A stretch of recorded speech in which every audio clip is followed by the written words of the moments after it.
Hello, everyone. Welcome back to another live stream. Thank you so much for tuning in for another show. Welcome to all of our members, subscribers, viewers. Welcome to all of our new subscribers as well. Thank you so much for tuning in for another live stream. If you're new to the channel, welcome. As usual, we give ourselves just a minute to make sure everything's up and live and running before we begin our live stream. If you're new, I have regular videos that I post on my channel, shorter form videos for those of you who prefer short updates. And I have these live streams on a regular basis for more in-depth talk, analysis, and to open the space up for the community to participate and share their thoughts and ask any questions to myself as well. Usually we open that space up after we discuss the topics of the live stream. So you probably saw my previous video. I gave a quick update about this Israeli attack on the Golan Heights, and I'll elaborate on everything in a second. Some people are asking, how are you saying it's a false flag? What's happening and this and that? Although the majority of the people understand Israel and how they operate.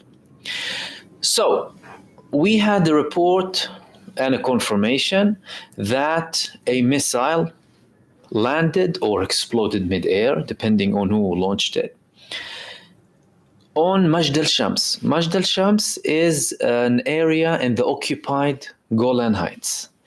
Majdal Shams residents consist primarily of followers of the Druze community.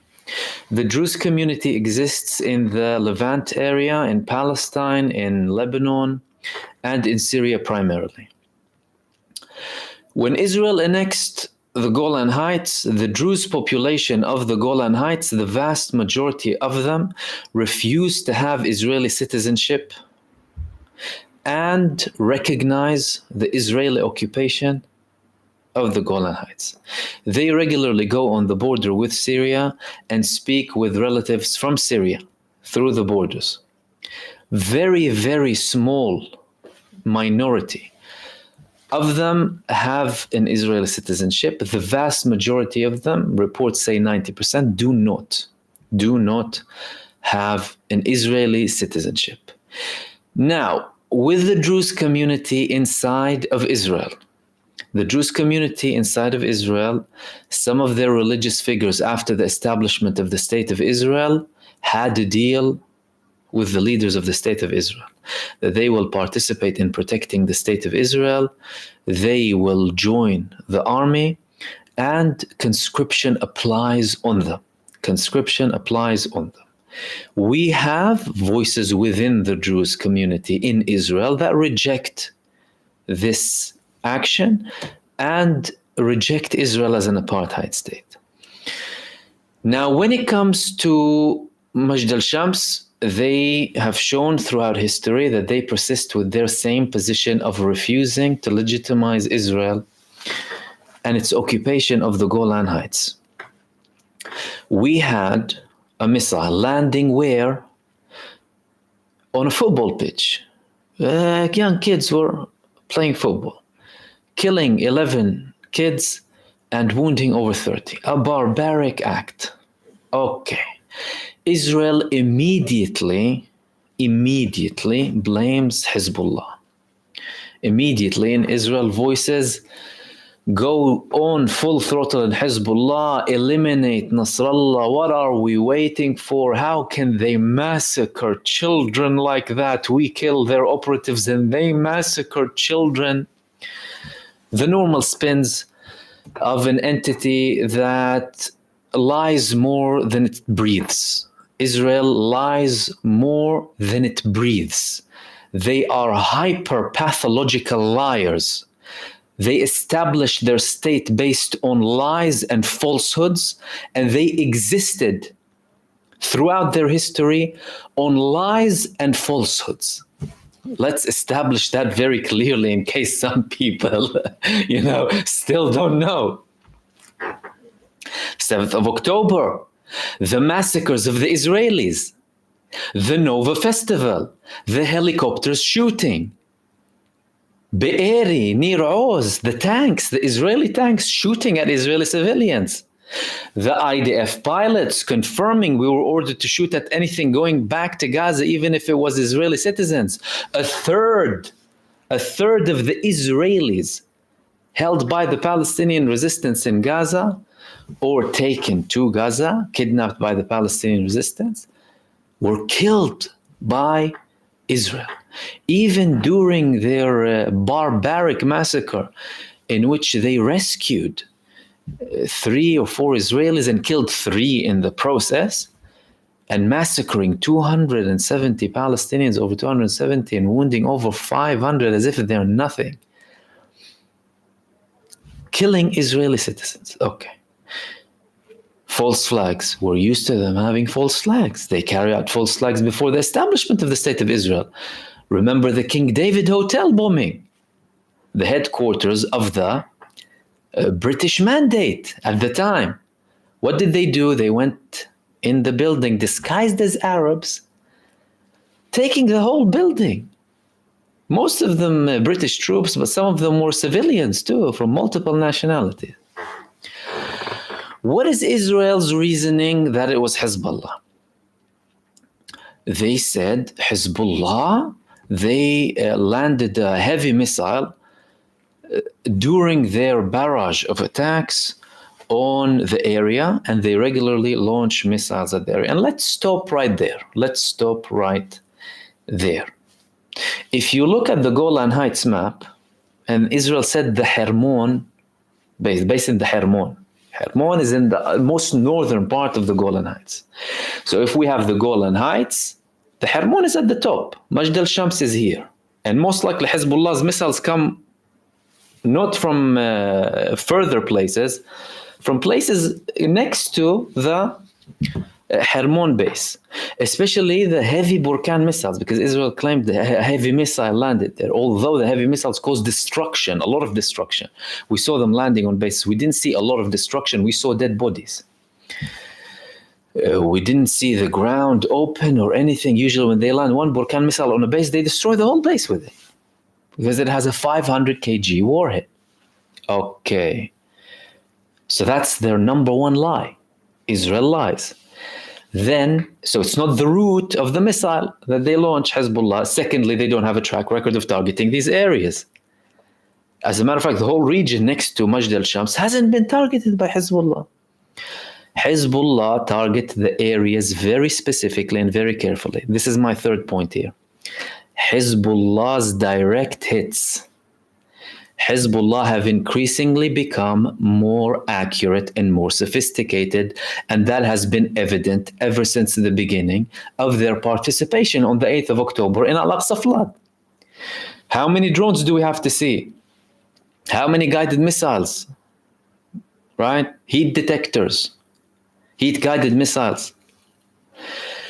Drones landing on bases in populated areas and only targeting the base and the Israeli team. You're talking about a high level of accuracy. So we have a high level of accuracy. Where and how comes all of a sudden are you going to see Hezbollah like randomly throwing a barrage at an area that shows hostility to Israel?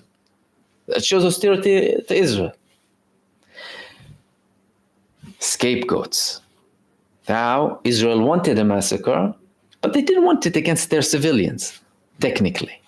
So we'll target Majdal Shams. Why? Most of them don't like Israel. Most of them don't recognize Israel's existence and occupation over the Golan Heights. Let's massacre them and we'll try and gain sympathy with the Druze community, especially with the Druze community in Israel, because they participate in the army and what have you. Fourth point, Israel is obviously trying to have a pretext for an all-out war with Lebanon. Does that mean they will go on an all-out war immediately? Not necessarily, but they can have a very big attack, a very massive attack that will mark the inevitable beginning of the all-out war in Lebanon, or definitely go on an all-out war. Two options here. Then the following point, the Druze community. the Druze community. They're trying to stir division and problems in Lebanon and get the Druze community against Hezbollah. Why? Because so far, the leaders of political parties in Lebanon, some religious figures in the Druze community, have shown solidarity with the resistance. They don't have a hostile approach towards them. They legitimize their actions. And we had a statement from Walid Jumblat, who is a leader of the one of the political movements in Lebanon, saying that Hezbollah denied. And Israel has a track record of trying to stir division, and we recommend everyone not to fall for this Israeli trap. That's number one. Secondly, the Druze leaders, the religious figures, the religious leader of the Druze community in Israel, Muwaffaq Tarif, his name is, he condemned the attacks, but he did not name Hezbollah. And you're talking about the religious figure who is tied with Israel and who sends his people to go and fight with them. He did not blame Hezbollah. As a matter of fact, he said, in any functioning country, these things wouldn't happen. Indirect criticism of the country. So he hasn't shown a criticism to Hezbollah.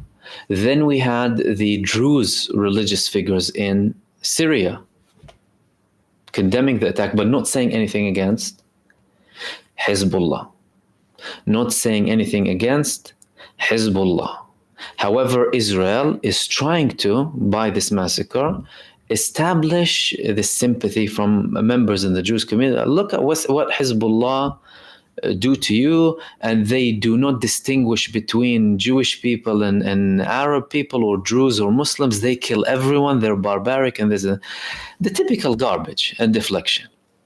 They massacred over 40,000 people in Gaza. They committed genocide, and they come and act like they're holier than thou with other massacres that they commit.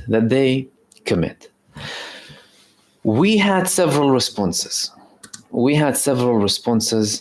in Israel. We had politicians all across the spectrum having statements, and these ranged from asking for an immediate attack up to criticizing Benjamin Netanyahu. The most intense attack came, not surprisingly, from Bezalel Smotrich, the bigoted right-wing figure with Benjamin Netanyahu, who applies a lot of pressure on him. He said, eliminate Nasrallah now.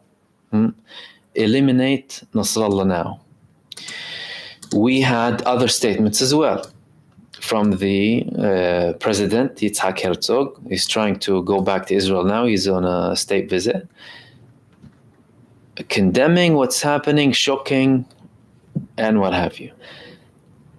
Itamar Ben-Gvir, again, one of the key figures in Netanyahu's government, said since October the 8th, I have said that we are in a state of war in the north and the enemy needs to be defeated. The forums of the decision makers avoided for 10 months from acknowledging that we are in a battle against Hezbollah. Today, no one in any forum, including the defense minister who strived only for containment against Hezbollah, can avoid the bloody reality. We are at war. We are at war. I call on the Prime Minister to immediately convene the cabinet, also by encrypted phone, to make the decision that I have been demanding for a long time. War in the north now. War in the north now. We had other criticisms and other comments from figures, but these were the main figures in Benjamin Netanyahu's government. A second article in one of the Israeli mainstream newspapers is asking, we spoke about the civil war thing. Will there be a civil war in Lebanon? They want a civil war in Lebanon. A civil war in Lebanon is coming. The possible impact of the disaster in the Golan. That was one of the headlines in the Israeli newspaper, Ma'ariv. They want, why? Because they want to have inner battles to keep the enemy busy within their own lands, within their own people, for them to be seen as the saviors, for them to be viewed as the saviors. And they quoted some of the Druze figures that I already quoted for you, although these figures did not outright blame Hezbollah. Another very important thing to observe here, the area of Majdal Shams and the areas surrounding it regularly face what? Iron Dome missiles falling on them, trying to intercept rockets and missiles from Hezbollah. Missiles from Hezbollah. We had several statements from people in the region, in the area, that they said they regularly hear explosions, that sometimes the Iron Dome, when it fails to intercept, we have missiles falling on us. And we're used to that. We are used to that. Then we're talking about, and that's the final thing before I open the space up for all of you. What are we going to expect? What are we going to expect after this? Because we have multiple scenarios, but this so far could be the biggest pretext for Israel, the biggest false flag to go on an all-out war with Lebanon. We had another article in the Israel newspaper Ynet. They said quoted the chief of staff, the Israeli chief of staff, saying there will be a severe response and there will be a counter response from Hezbollah. They're preparing the people. There will be a severe response. Who said that? The chief of staff, the man in charge of the IDF. What's severe? Severe, we would expect something bigger than what we have seen so far. To what extent? It could be a couple of airstrikes, massive, intense airstrikes. It could be another invasion attempt, a bigger invasion attempt, although the two previous invasion attempts to Lebanon failed miserably. Hezbollah countered both of them successfully. And all of the forces that invaded came back to Israel as casualties, either killed or wounded. One of the two. Or use the option that they advised the United States about. What? We will be using weapons that we haven't used before in Lebanon. We will be using weapons that we haven't used before in Lebanon. But that stage, you're talking about chemical, biological, or potentially nuclear, weapons. We also had a response from the Prime Minister's office. The Prime Minister's office denied that Netanyahu had postponed his flight due to the criticism and stated that the political security cabinet would be convened immediately upon his return to Israel. The Prime Minister made the decision to bring forward his return as soon as he learned about the terrible disaster in Majdal Shams, and even informed the Minister of Defense about it before the false criticism was heard in the media. The Prime Minister will assemble the political security cabinet immediately upon his return, it was reported. He apparently had a conversation with the leader of the Druze community in Israel, Muwaffaq Tarif, and said to him, Hezbollah will pay a heavy price for this. It has not paid yet. In coordination with the IDF Chief of Staff statement, there will be a severe response. There will be a severe response, and Hezbollah will be paying a price that they haven't paid yet. For what? For something that they didn't do. Netanyahu held security consultations this evening following the incidents, when the security establishment also held consultation led by the Defense Minister Yoav Gallant and Chief of Staff Major Herzi Halevi in Prime Minister Netanyahu's absence. Gallant held an extended assessment of the situation, in which the Shin Bet chief Ronen also took part, and the head of the Mossad and other senior officials in the security system.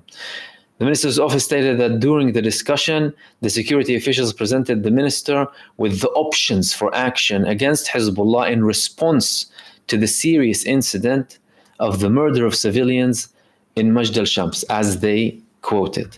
Response to the serious incident of the murder of civilians in Majdal Shams, and Minister Gallant is determined determine the directions and actions and guide the security system accordingly. Afterwards, in a conversation with the leader of the Druze community, Golan said, in my conversation, I emphasized a severe attack on the enemy. Severe attack on the enemy. The chief of staff and the commander of the Northern Command arrived at the scene of the fall in Majdal Shams and talked with the residents there. Again, they quoted Herz Halevi saying there will be a severe response. There will be a severe response. At the end of the assessment of the situation, Netanyahu said, I was shocked to see the terrorists following the murderous attack by Hezbollah in Majdal Shams. Among the murdered, small children who were playing soccer, and also others murdered.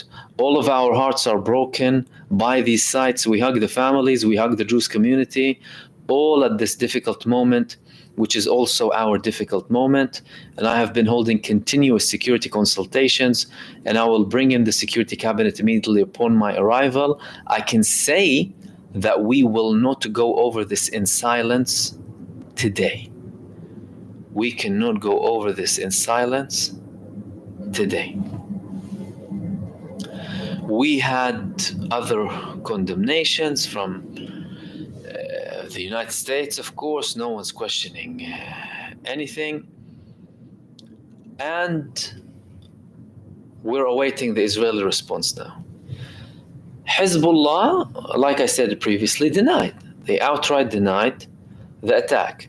And again, on the Hezbollah front, they don't deny attacks usually. They confirm them, and they publish them, and they post them, and they record them. Even in Israeli territory, they will record the landings. They haven't, to my observation for the past 8 months, denied any attack so far. Why would they all of a sudden deny this attack? It's because they didn't do it. It's because Israel did it. To have a pretext to go on an all-out war in Lebanon. Benjamin Netanyahu probably had certain conversations in the United States. Before his trip to the United States, we spoke about him intending to request more support from Congress members and decision makers to apply more pressure on the government to give Israel more support, although the US advised him generally against the war in Lebanon, even told him we can't defend you the same way we defended Iran. However, he's keen. Why? Because he's still pushing for a genocide in Gaza. He doesn't want to finish it. He thinks it can be managed, and he thinks he can go on a war with Lebanon with that as well. Yes, of course, for anyone who is observing the political situation, the military situation, and Israel's state and the international stage, you would say it would be absurd to do such a thing. But many of the things that they've done do not make any sense. So we shouldn't be surprised by any such actions from Benjamin Netanyahu. This attack, while Benjamin Netanyahu is in the US, he can create this scene and see, look what Hezbollah are doing to us. You know, I came here and I was asking you, and look what they're doing now when I'm on my visit to the United States, so that you can give me more weapons and help me as much as possible to expand my barbarism, to expand my recklessness and crimes against humanity. And this is what I wanted to share with you. Let me open the space up for the community to check all of your participation. Before we begin, thank you so much for Lime Fruit, Tayyib Hussein, Rebecca, Spiegel, and Rebecca. Again, thank you so much for your Sue's Lime Fruit is saying Bollywood movie are better than this false flag. Oh yes, Bollywood movies, at least you know it's a Bollywood movie, and you know you get entertained and laugh about the superhero abilities of the action heroes in Bollywood movies. You know, you'll have a laugh, but this is pathetic. Tayyib Hussein, thank you for keeping us updated, Brother Mahmoud. My pleasure, my friend, and Rebecca as well. My pleasure. You said thank you for all you do. My pleasure, and thank you so much for your supers. And thank you everyone else for your comments. Much appreciated. Servant of the Most High, Maria A., thank you so much for your input. Let's see if we have any questions. And also Sailor Jerry Swallow, thank you so much for your super. He said thousands killed in Gaza, 11 kids living in Israel killed by Israel. The world wakes up. Yeah, of course. In Gaza, you don't see that. We just had massacres in another school, another refugee camp, a school housing refugees, another massacre. And they're not stopping the resistance. Multiple attacks against them again today.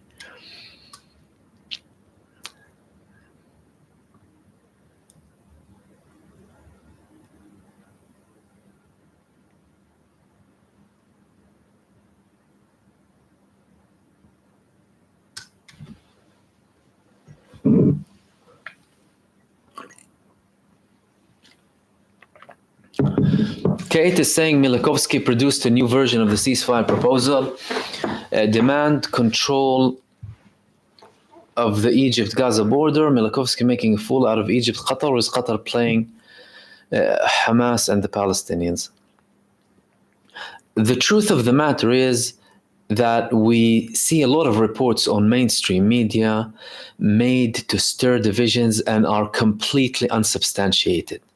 Firstly, against Qatar as mediators. Why? Because Israel's frustrated by them and they want them to apply more pressure on Hamas. Secondly, against Egypt, because again, Israel's frustrated by them and they want them to apply more pressure on Hamas. What we had is contrary to that. We're hearing about a new amendment that has been sent to Benjamin Netanyahu without too much elaboration about a ceasefire that Israel could potentially accept. However, when it comes to Egypt yesterday responded to these fake reports in mainstream media about them supposedly playing ball with Israel and accepting that Israel will have presence on the Philadelphia corridor and controlling the Rafah crossing. Unsubstantiated lies. We had officials from Egypt refusing these notions, saying that we want Israel to withdraw from the Philadelphia corridor, Benjamin Netanyahu is frustrated that he hasn't been able to force these mediators to take a more pro-Israeli stance. Therefore, the media outlets that support him, they'll try and, publish rubbish. So long as we don't have specific confirmations from these countries engaged in the negotiations, we can't take these things seriously.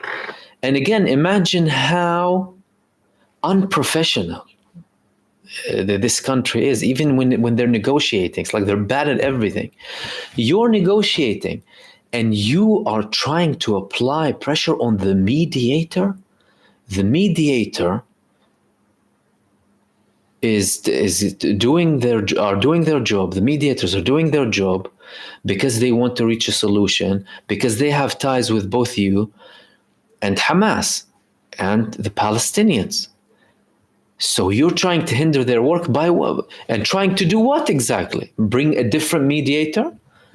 How can you bring a different mediator unless they have connections with Hamas and have some sort of willingness from the Palestinian side to negotiate? It's absurd, but they're delusional and they're arrogant and they're entitled. So it's not really surprising. Napwi, thank you so much for your super. He said Hezbollah doesn't lie about its attacks. Netanyahu even lies about his real name. 1,000,000%. That's spot on. Thank you so much, Napwi. The Regal Woman, thank you for your super. And thank you for your super, my friend. And the Regal Woman, thank you for your super as well. He said the Israelis are suddenly offended by dead children. Give me a break. Absolutely. Give everyone a break. Offended by dead children. And they just slaughtered dozens today. Right, they just slaughtered the children today. And Jeff H, thank you so much for your super. He says, support Samadun. Don't forget Abu Shuja. Thank you so much for your super, my friend. Much appreciated.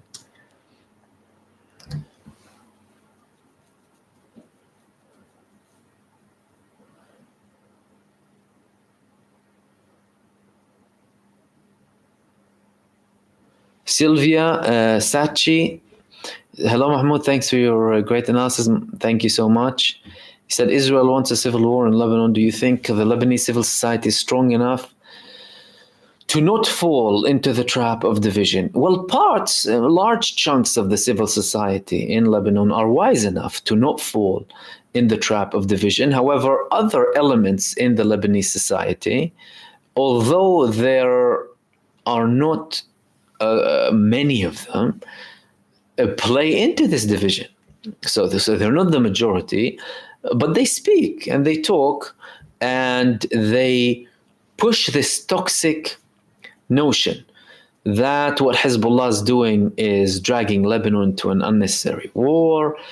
We only have to be concerned about Lebanon. We have nothing to do with Gaza. What are we to Gaza even? You know, this our country first, this Lebanon first approach, this everyone in his country first approach that is careless about any human suffering in the world. And some of them have the audacity to even talk about finances and economy when the people are being slaughtered to death. So yeah, you have these people, and you have people playing with the vicious side, but the general notion is that Hezbollah now are in a far better position than where they were in 2006, not just militarily, not just by their intelligence and sophistication when they are confronting Israel, but also domestically. The resistance is something that has a lot of acceptance in Lebanon, all across the board, from all parts of society. And again, you have people from different parts of society and different religious backgrounds, for example, refusing for their own reasons, for their own arguments. I think the Lebanese people are clever enough not to fall in this division, and they have enough wise people to put these attempts down and not play in to the regular Israeli attempts of dividing people and acting like they are their saviors.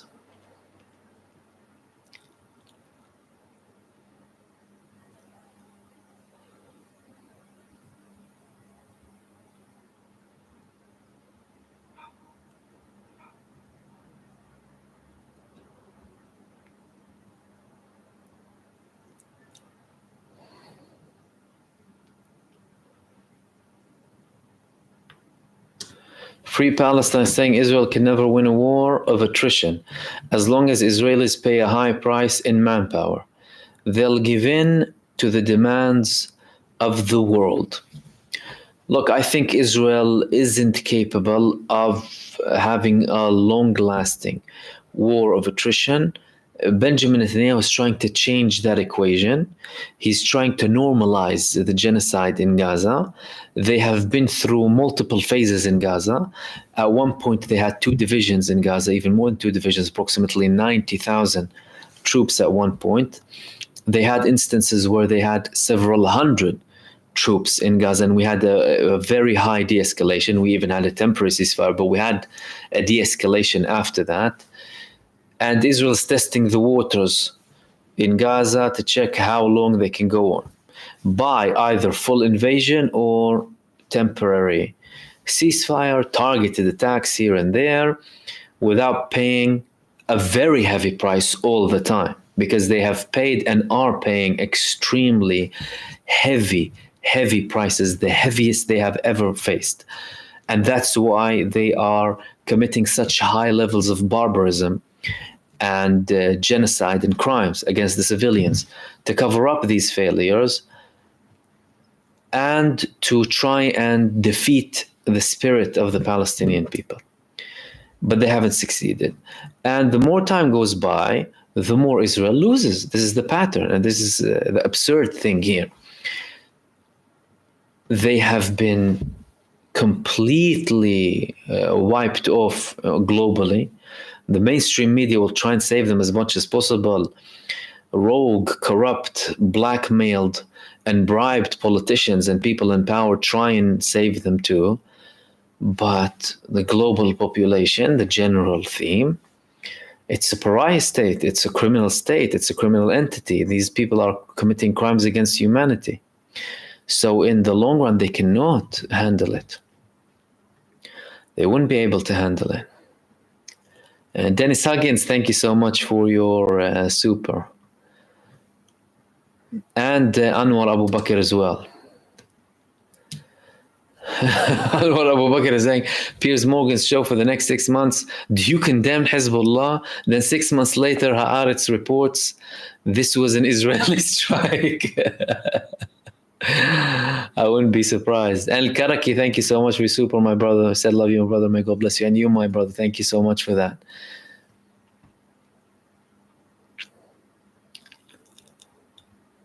Dean Kashlan notes how the media in Israel and the West jumped on the story today when they ignored the massacre of 40,000 civilians, including 16,000 children totally. More than 16,000 now, 17,000, 18,000 children, including thousands of missing under the rubble, and 40,000 excluding the people missing under the rubble. And that's not even with the suffering and destruction. Hypocrites, blind, poison, never trust them. Never, ever, ever trust them. And Alan Marwin, thank you so much, my friend, for your super set. Thank you, Mahmoud, and all the Mahmoodians for creating the best live stream on the planet. From the river to the sea, Palestine will be free. Thank you so much, my friend. Thank you for your kind and wonderful comment as well. Much, much appreciated.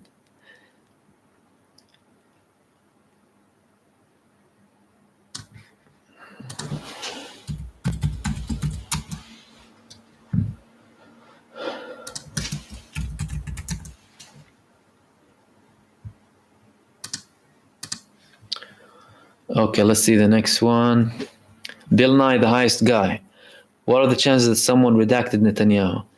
Well, there has been a will to redact Netanyahu. There's been a will to take him off, but nothing has been successful. I estimate that it's due to the fact that the people who can potentially remove Netanyahu know the cost. And that cost is immediate bloody civil war in Israel. And that will definitely wipe them off. So they don't want to do that. They don't want to do that. There is likelihood to do it. And we had attempts from the United States to have direct engagements with the chief of staff that Netanyahu and his government took down. They prevented Blinken from meeting Herzi Halevi on his own. They criticized him heavily. And they realize the price. They know the price for ousting Netanyahu. Netanyahu has people willing to die for him. And some of these people who are willing to die for him are armed. And we had people in the Israeli army threatening. We had infighting in the army. So the people who want him out realize the cost of taking him out. This is what I think. But there is an option too. It's not like it's not an option. Marvin Fergus question, why hasn't China, Russia, Turkey tried to push participation in the negotiations? Are they blocked? Yeah, they have been blocked. In 2006, after the 2006-2007, we had a group of countries called the Quartet, formed out of, let me tell you exactly who it was: Russia, the United States, the UK, and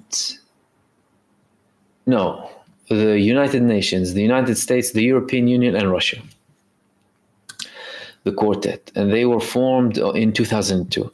But they had a lot of attempts to try and reach a solution. So Russia was slowly pushed out. China wasn't that as present as Russia on the international. It's not that they weren't present at all, but they weren't as powerful as now. You're talking about 20 years trying to advance so much. But they tried to push out Russian influence as much as possible. So they don't want their interference. Although Hamas demanded that they would become guarantors. We didn't hear a lot about this in the latest amendments. We'll see if that goes through. And that was something that Hamas added. And their reasoning was that they were not trusting the United States and the fact that they would implement it. Although Joe Biden himself went out with the ceasefire declaration that he said Netanyahu already accepted, confirming that Israel will continue the ceasefire after phase one that reportedly the two parties agreed upon, if there's no agreement on phase 2. But we haven't had a confirmation yet that they will be guarantors. It would be great if they could.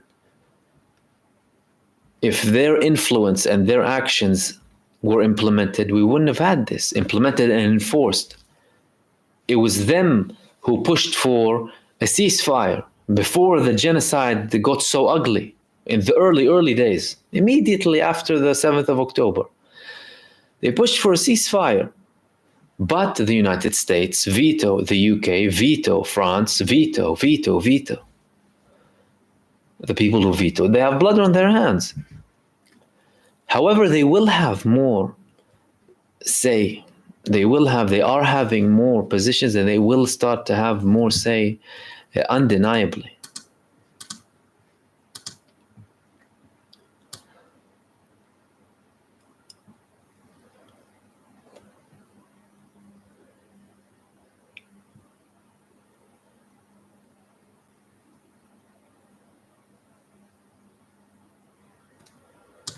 Cyber Estok is saying, Mahmoud, please elaborate on the Druze community in Israel. Some of them serve in the IDF. Some even don't have an Israeli citizenship. Okay, the ones who are in Israel, apart from the Golan Heights, most of the men, the non-religious men, because the Druze community, they have a group of people who study the religion. So they are exempt. But the men, they are conscripted. They serve in the army. They're forced to serve in the army. Some of them refuse. Some of them refuse on moral grounds. Some of them refuse for various reasons. Some of them don't like it, but they do it. But the understood thing is that they serve in the army. That's in Israel, the majority of them. Even those from the community inside of Israel, apart from the Golan Heights, they refuse to serve. They refuse the notion of Israel as it is. And they are vocal against the IDF, against Israel as a state. With the Golan Heights, it's a special situation because most of the communities in Majdal Shams, for example, the village that we're talking about now, they haven't recognized Israel, most of them, but they're de facto under Israeli control. Very few of them have Israeli citizenship, and they do not fall under the Israeli general conscription. I hope that makes sense. And John Doe, thank you so much for your generosity and super, my brother. Thank you so much for that. You said, how far are we from a civil war, from a military or political coup, from the US engagement against Iran, from an all-out war against Lebanon, from China and Russia's military involvement to assist Palestine? We're not very far if we continue down the same path and things escalate. Russia and China, they are way more sensible at an international, political, and diplomatic level. They don't have the same hostile tone that Western leaders have against them. They don't have the same colonial ambitions as Western countries do. They're not as expansionist as Western countries are. When you talk about the United States, they're all over the place. They're everywhere. Bases, economic interests, and this and that. What are you to those places? They go and complain against China when they're roaming around in the South China Sea. Oh no, 2 fighter jets, Chinese, they came and they flew over. Dude, this is the South China Sea. What the hell are you doing there? It's like Russia complaining if they have an aircraft carrier next to New York or Florida or California, saying, oh no, US fighter jets came on top of us. Arrogant, entitled behavior. And that's been extended to the spoiled little bee-child of these powers, Israel. They can go and fly over Lebanon and Syria and bomb them and kill people under the pretext of we're defending ourselves. We want room for activity, you know. And and they're expansionists as well. They occupied Sinai, they occupied South Lebanon, they This fascist entity, they don't hide it. Now you have people in the government calling to occupy Sinai again. You have people calling for the greater state of Israel. From an all-out war in Lebanon, we're closer than ever. Now, today, we're closer than ever. From China and Russia's military involvement to assist Palestinians, China and Russia will not assist Palestinians militarily without further escalations taking place. The bigger the country is, the bigger the influence, the bigger the demands are, or the barriers that need to be crossed for their participation. And the same applies to any country that hasn't participated yet. However, through the recklessness of Israel, supported by the United States and Western countries, we keep going closer and closer to a devastating disaster. John Doe, thank you so much, my dear friend. Much appreciated.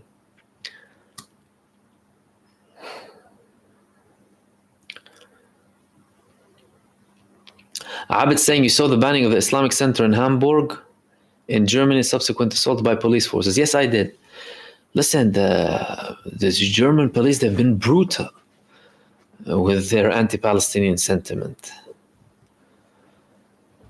They've been brutal. And again, the pretext against what? Like, if you say a word about Israel, all of a sudden you're telling me this and that, and they start talking about Islam as a religion. What the hell are you talking about? But they're desperate to keep this sentiment alive to justify crimes.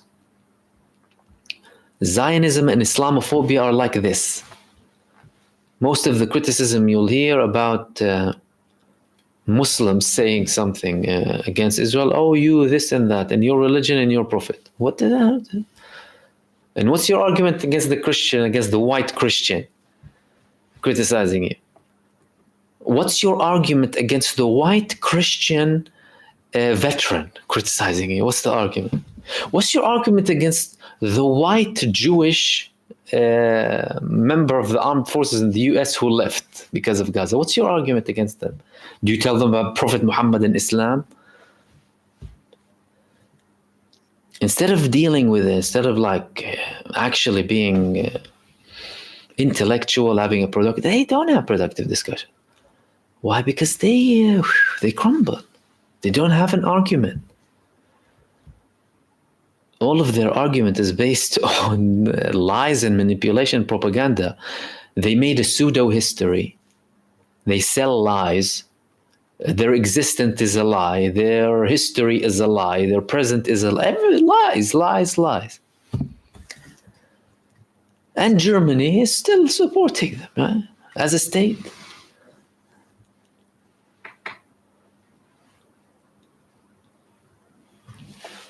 Tashikoma, do you think this false flag is directed at the Arab League too, since they took Hezbollah from their terror list? I don't think so. I don't think they necessarily had the Arab League in mind, because the Arab League is not that effective or influential. What's the Arab League? I think that was primarily Benjamin Netanyahu led. Benjamin Netanyahu led in full coordination. He is the head, technically. He orders the army listens to him. And when he orders, they need to abide by him. And he went to the US with intentions to request support for an all-out war with Lebanon, thinking that he can have these two fronts going on with a slight de-escalation. Gaza manage the genocide in Gaza and start striking Lebanon a bit more heavily. But I don't think the Arab League had anything with it.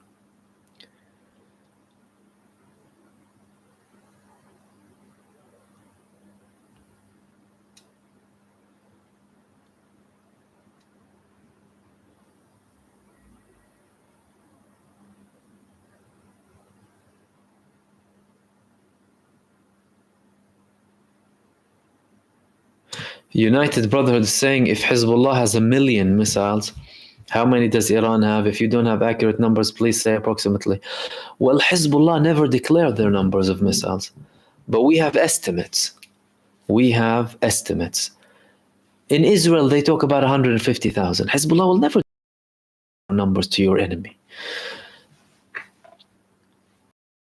A minimum, in my opinion, number of, you need to take into consideration drones.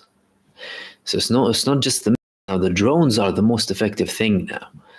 But if we combine both of them, you're talking about hundreds of thousands. Iran probably have more than 3 million drones. Iran mass produce drones, very, very cheap prices. They export them. They supported Russia with their drones. They've been effective globally. Look at what the drones in Yemen and the drones in Hezbollah, the things that are causing the most damage are the drones now. Iran has at least 3 million of the small kind of cheap type. More advanced, they have more, but that's apart from their missile arsenal. Hezbollah are able to carry out a very, very long war with Israel.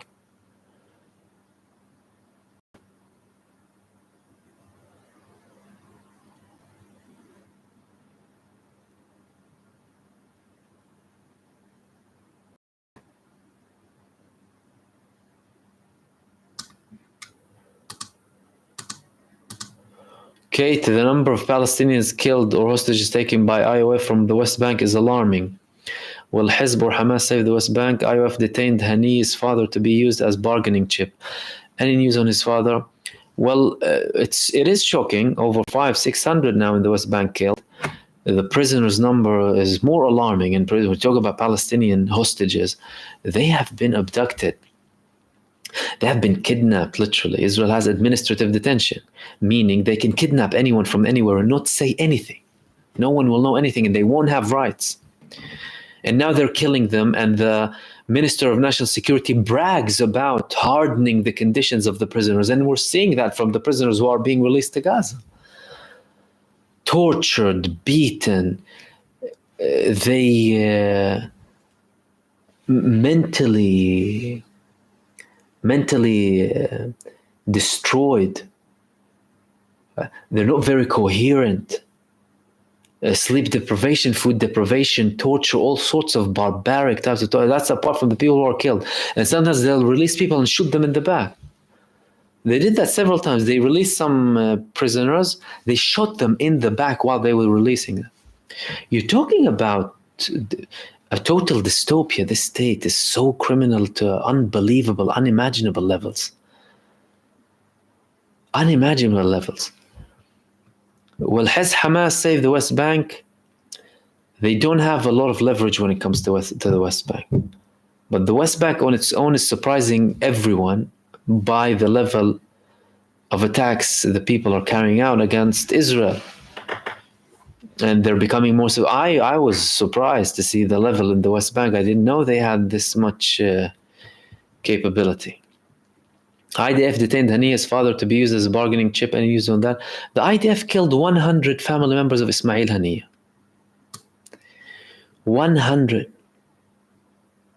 Very close to kind of closing the deal, when it was close to signing the deal. These people, they view this life as temporary. They look at the hereafter, and to them they are martyrs if they are assassinated. And you can't defeat such a people or apply pressure on them.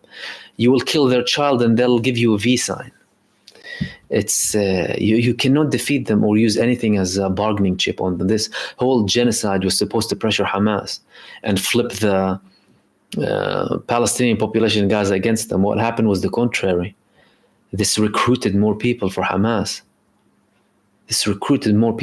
And it made way more people globally have full faith in the concept of resistance, including armed resistance against a genocidal entity, despite all of the brainwashing and terrorizing that the media does. So they will not succeed with that.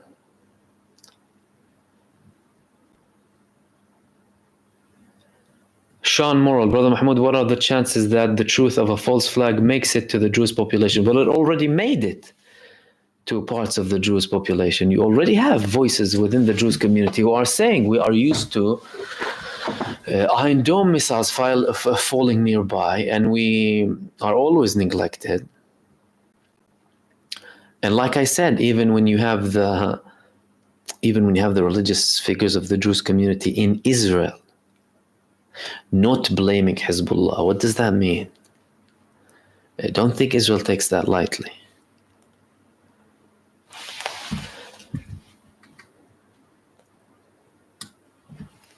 Matlas X, thank you so much for your super. You said, Mahmoud, I'm an ignorant Americans, please forgive me. No, not at all, my friend. I'm sure you're not ignorant. But can you explain to me the relationship the Druze community has with Israel and Palestine? Would it make sense for the resistance to attack the Druze? They're a religious community that are a subsect of certain sects in Islam, and they have been a minority throughout history, usually live in mountainous areas, and they are very present in the area of Asham, Palestine, Lebanon, and Syria. With the formation of Israel, they wanted to be protected by the state. They had dealings with the state, and they participated with the country, and they participate in the wars and everything. However, in certain parts like the Golan Heights or certain elements of them within Israel, they don't buy the notion that we should serve or be compliant with this apartheid entity. It wouldn't make sense at all. No, not at all. It wouldn't make sense for this to attack them. Why? No, not at all. No way. I mean, Hezbollah in 2006 accidentally launched missiles because they didn't have very accurate missiles at the time. And they had a radius, an accidental radius of 100 meters per every kilometer.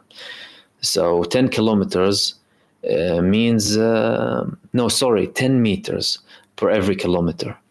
So when you're talking about 10 kilometers, right, you have 100 meters range where they can fall into, right, the missiles. And some of the Palestinian population in Israel were killed. And in one very famous interview at the time, one man in Nazareth, he had his 2 children killed by a Hezbollah missile. And Hezbollah apologized for it. See, that's the thing. And they explained that we don't have accurate missiles and we don't attack you directly. And this man, do you know what he said on live Israeli television at the time? He said, I don't blame Sayyid Hassan Nasrallah, I blame the Israeli prime minister. And people were shocked by him because they know the history. They know the deal. So they have no intention to do that. And now they have much more capability to avoid these types of mistakes because of their level of sophistication and their level of accuracy. And this has Israel written all over it.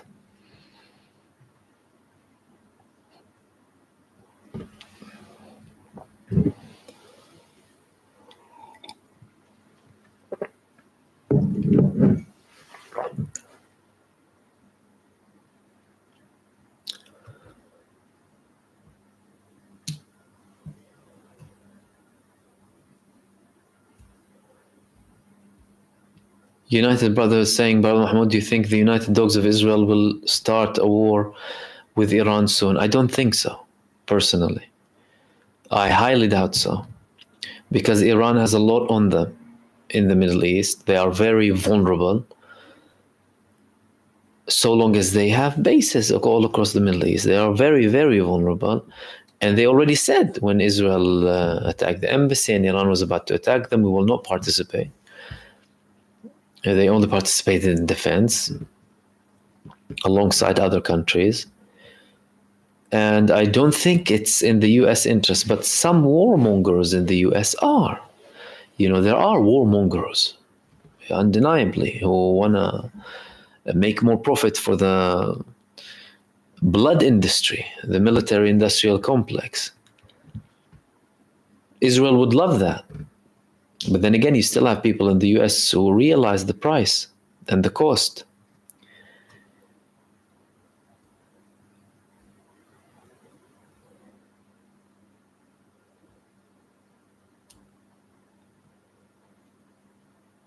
Resist Western imperialism, saying, hello, Mahmoud, Have you seen the media report of the Golan Heights tonight?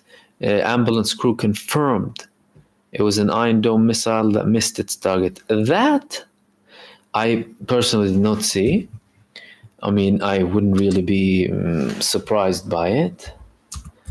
Let me check if I can get something about this.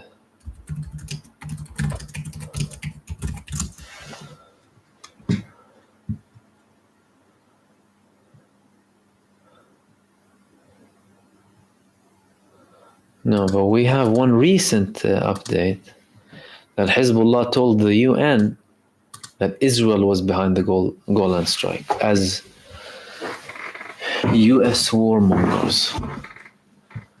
Hezbollah denied to the United Nations that it was behind the strike on the occupied Golan Heights, which killed nearly a dozen people, saying it was a result of an Israeli error. I haven't seen that one you said you told me about, though. And they're again saying that Israel's behind the attack, but Israel is still insisting that Hezbollah is behind the attack.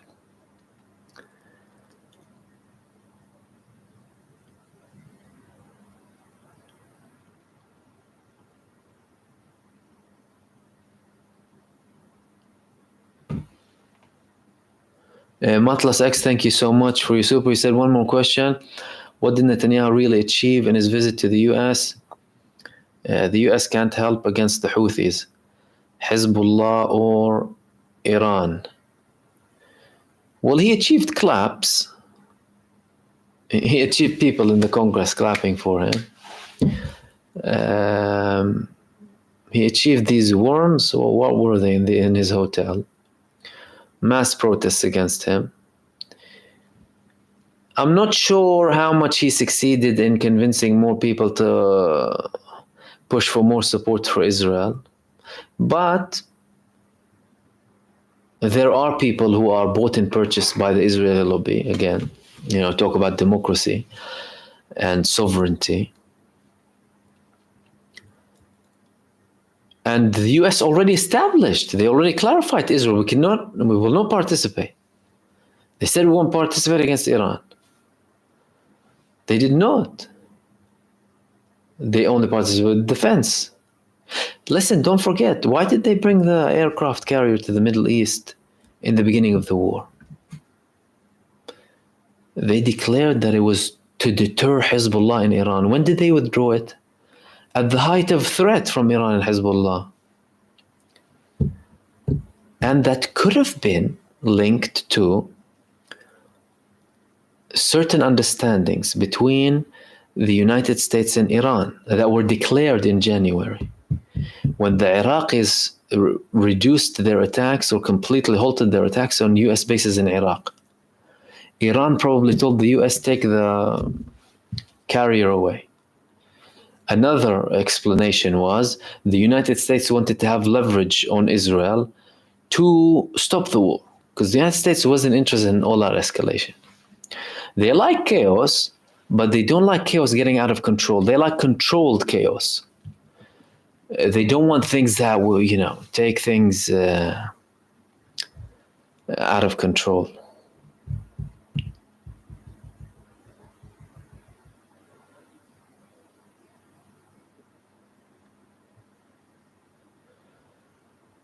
And that was about it.